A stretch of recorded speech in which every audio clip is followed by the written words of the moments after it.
Introducing Real estate people.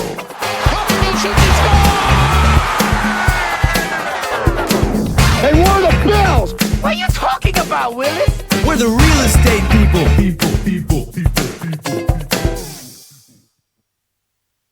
I'm starting with a bold statement. Let's hear it. It is all about your real estate agent. Now, there are several other people that get involved in a transaction to help it be successful, get to the closing table, to help the buyer, seller get what they want.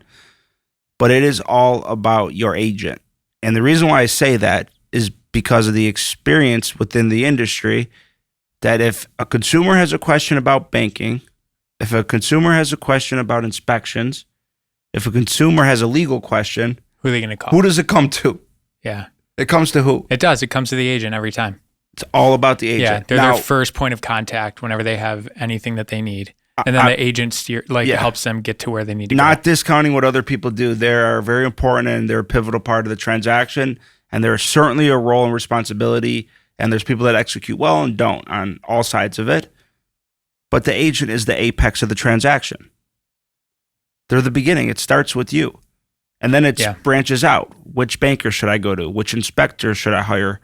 Which lawyer should represent me? Yeah, and you know what too? I think for consumers or for clients or people, whatever, that's their first person that they're thinking about too. Oh, I want to start looking for a house. Who do I call? An agent.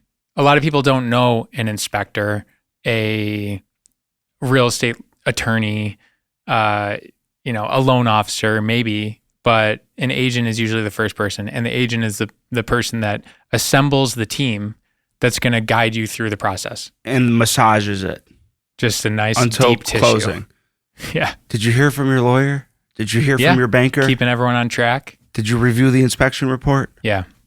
So it's all about the agent. And that's what we're here to talk about today is how to pick a real estate agent. Yes. And I believe that, well, I've heard it a lot too, not just myself, but most people know one, maybe two agents. Usually it's an aunt or an uncle or your brother got into it or whatever. And so there's a little bit of pressure to go with that person, the person that you already know. And there's even a lot of like social media content and stuff from agents about people choosing someone else besides them. But you're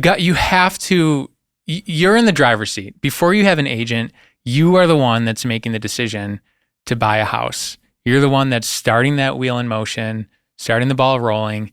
And you're the one that needs to find someone who's going to be a good fit for you and who's going to help you to be successful in the transaction.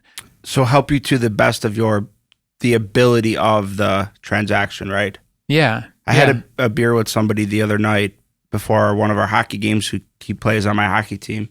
And one of the other kids on the hockey team just got his license, just joined the team. And he was like, nah, dude, I want to meet with you, right?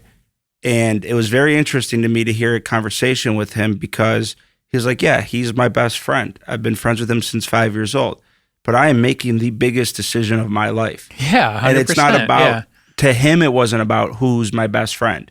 Right. He wants to know that as he makes this transaction, he's got the person in his corner that has been there and done it. Yep.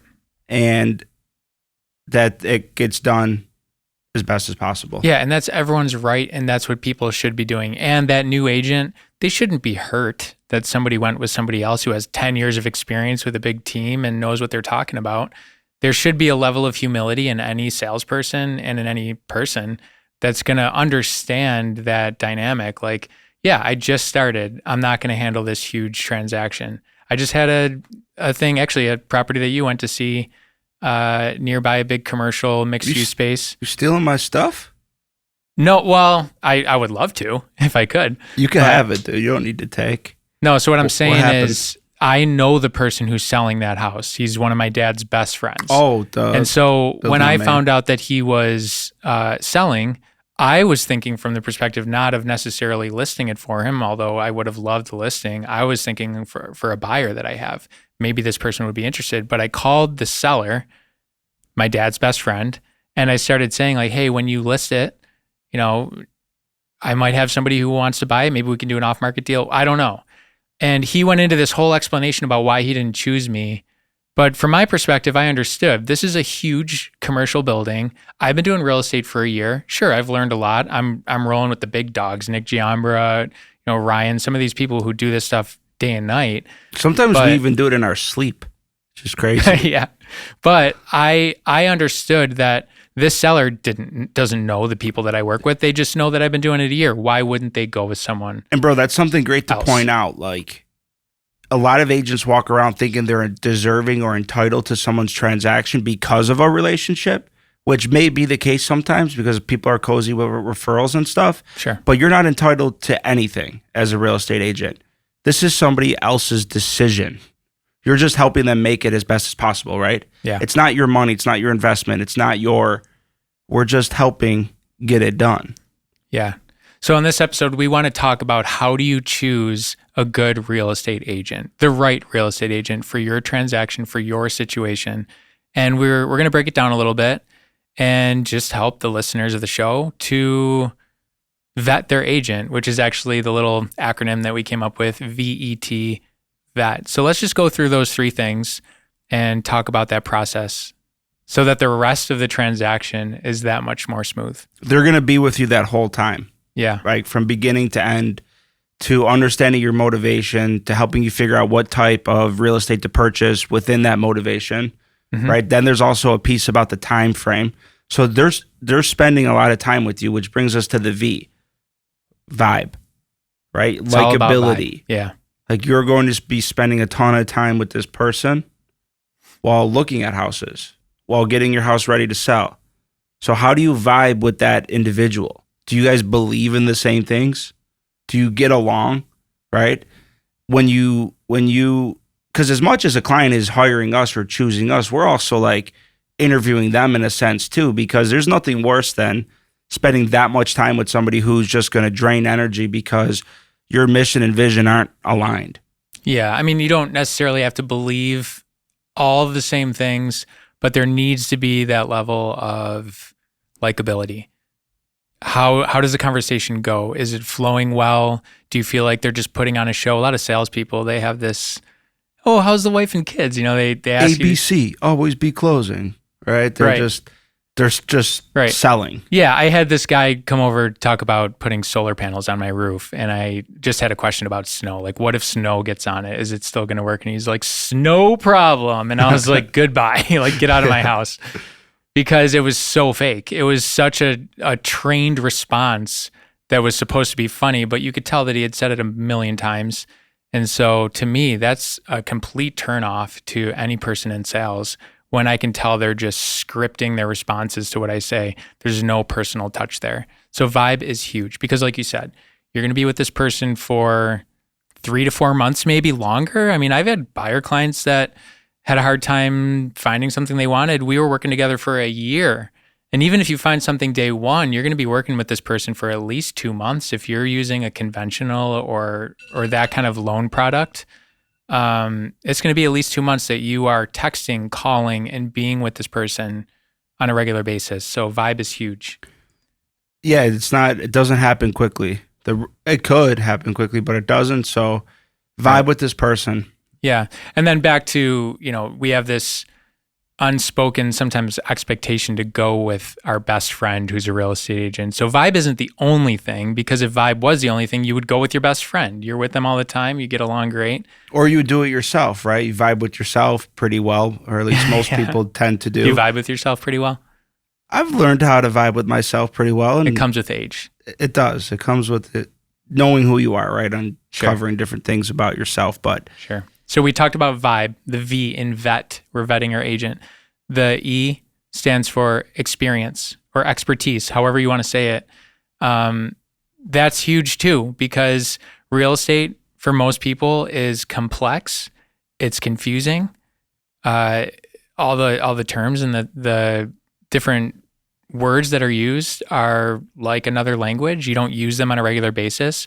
And so the experience of an agent is really important, that they not only do you vibe with them, but that they have done this before and that they're confident in what they're doing. And it doesn't mean you need to hire an agent who's done X amount of deals, but what's their access to resources too?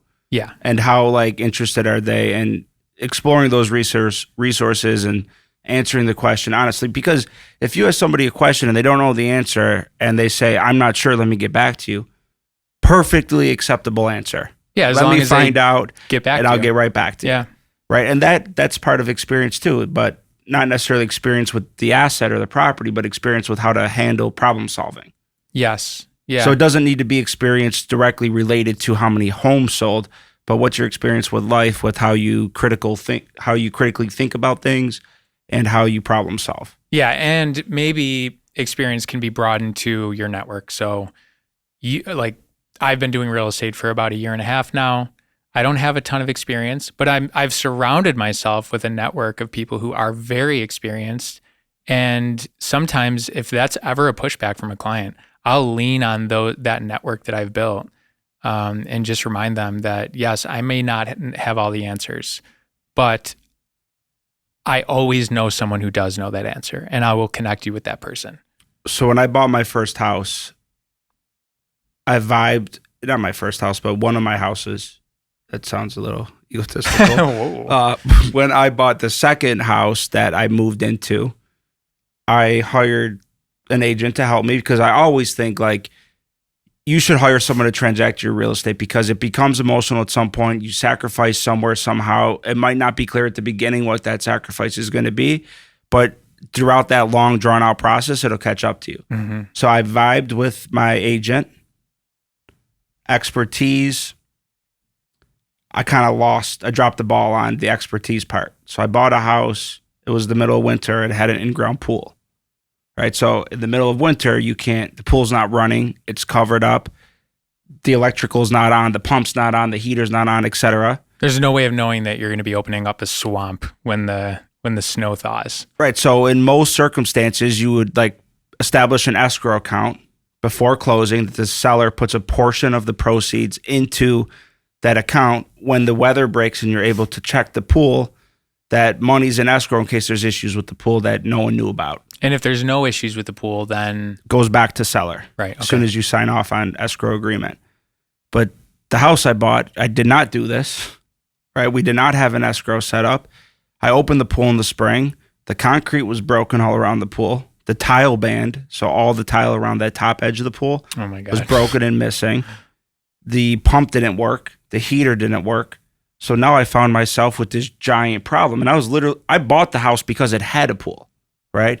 And now after I closed on it and lived there for a few months, I was questioning, do I fill the pool in or do I fix the pool, right? And that was something like someone who's got the experience could really help you understand what the post-closing home ownership experience looks like, right? How much is that furnace going to cost to fix?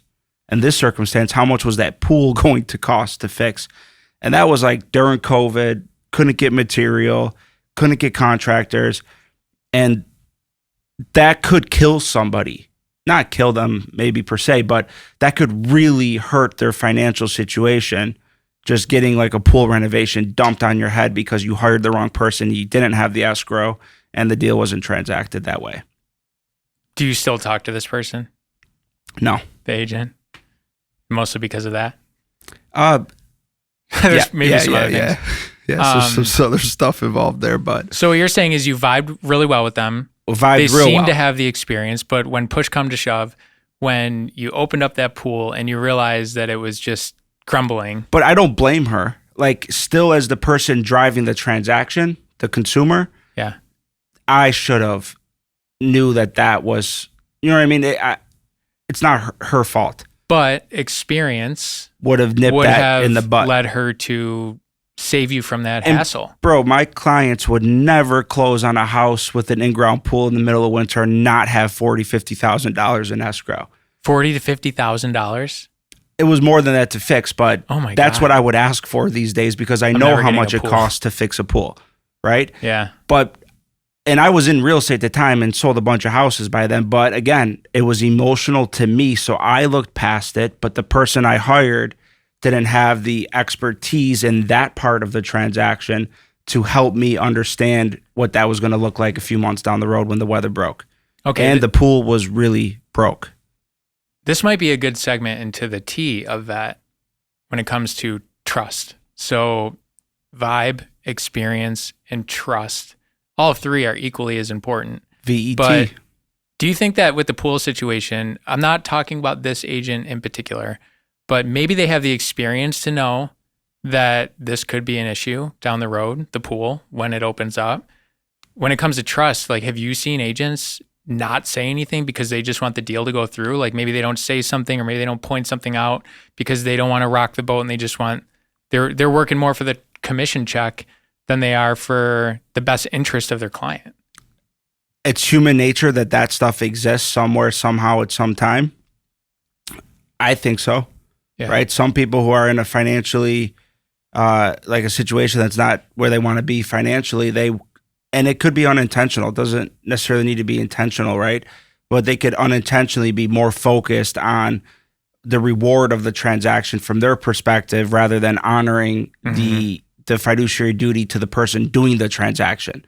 So it probably happens more than not. And there's a lot of stuff in real estate where, we talked about black and white in the previous episode, but there's still a lot of gray area, and like, how do you navigate that gray area then? And your agent who you trust is helping you navigate that. Yeah. If you are referred to an agent by a friend, I mean, there's a level of trust there already. But if you're just on your own, if all you know is your aunt, who's a real estate agent, and you're looking for a couple other options to vet, what's a good way to do that? Google reviews? Like, I don't know the data on it, but I would imagine like X, and if we try to guess at the percentage, X amount of transactions start with a Google search, it's probably, I don't know, 20 to 30% of somebody typing into Google Realtor Buffalo, New York, or West Side of Buffalo Real Estate, or Amherst, New York Real Estate Agent, whatever those search words are. I would say a lot of it starts there, which is a great place to start. Yeah. But it doesn't mean hire the person with the most amount of reviews, right? Because then you got to look, beyond that a little bit more. What do those reviews say? Okay, so now it's getting a little bit overwhelming maybe to a listener. Okay, I got to know that I can trust them. I got to know that they have the experience. I got to vibe with them. I think at the end of the day, and what we were talking about even before recording, was the idea of following your gut. So at the end of the day, there's this little voice inside of you that gives you a feeling of if this is a good choice or not. And I think if they check all those boxes, or maybe they check two of them and one of them you're not quite sure of, that's what you should lean on. What is your gut telling you? What is your conscience telling you? Whatever that voice is for you. And then as the consumer being able to pivot, right? Because then now you trusted your gut, you got into that situation, you may have put even a couple offers down on a house or looked at 20 or 30 houses with this person. But if there's something that happens and now you've lost that trust as the consumer, make the pivot, go talk to a few more people. And it's interesting, right? Because when you talk to somebody about renovating their home per se, you would never hire the first contractor or some people do, but they get burned, right? Getting multiple opinions on it is so important because it teaches you as the consumer what best practices is within that industry. Yeah. Right. So even talking to 3 carpenters about framing out your kitchen gives you an idea of, okay, well, then we have to do insulation, so the framing should look like this. So it's just an opportunity for you to educate yourself as a consumer by talking to these multiple people. Right. So a lot of people, when they're looking for an agent or when they're starting to think about buying a home, they're thinking, oh my gosh, it's going to be so much work. There's so many steps involved. I don't know what I'm doing. And the reason that people look for a real estate agent is because they want it to be easy. They want someone else to do it. Or even just someone to lean on. Like, as I make this huge financial decision, like, just somebody there to check me. Am I paying too much? Right? Did I miss something? Yeah. How is that plumbing going to hold up over the next 10 years? Because I plan to be in this home for the next 10. Right. So they are looking for that person to just to be their guide. Yeah. I think what I was getting at was, if you do this right, if you vet your agent right, yes, it's going to be a little extra work besides just going with your aunt. It's going to take some more time. You're going to have to do gut checks along the way. You're going to have to make sure that they check all these boxes. But if you do this right, the rest of the transaction will be so much smoother, and it's worth the initial work. You're you're investing your time and your energy up front so that the rest of the process can be what people hope it is, fun and exciting. And we talked about easy. how that agent is that apex, right? So they start with that agent and then it gets spread out to the different people that also are involved within the transaction. And if your agent, if their level is like here, when they recommend you a home inspector or an attorney, what's the level of that person going to be with the person whose caliber is here, right? So when you hire the right person, everyone else that gets involved in that is also at like that same type of level in terms of That's a good point. how they treat people or, what's really driving them, what their why is and stuff like that. So. Right. All right. So we got vibe, we got experience or expertise, and we have trust. Do those three things. Think about those things when you're vetting your agent and you're setting yourself up for success. And you owe it to yourself as a consumer. Yeah. To just get the best possible experience. Definitely. Well, that was a great conversation, and I'm looking forward to our next one about lending, right? Vet an agent. Next up is what can you afford? Who's going to help you underwrite the deal? Right. Thanks for listening. Real Estate People Podcast. Bye.